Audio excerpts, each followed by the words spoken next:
Hi everyone, in today's video we will see how to deactivate your cache app tag, disable or remove your cache tag in the app.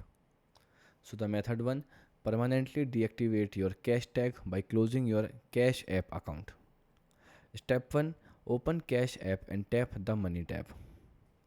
Step 2, select cash out and transfer your remaining balance to your linked bank account. Step 3, return to the Cash app home screen and tap your profile icon in the top right corner. Now you can tap support. The step 5, go to the account and setting. Then select close your Cash app account. Then tap confirm to permanently close your account and deactivate your cache tag.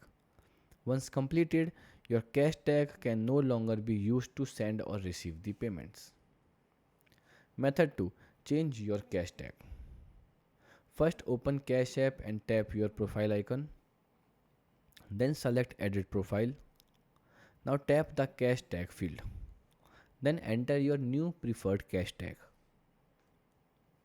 Then you can, if the name is available, tap set or save to confirm the changes.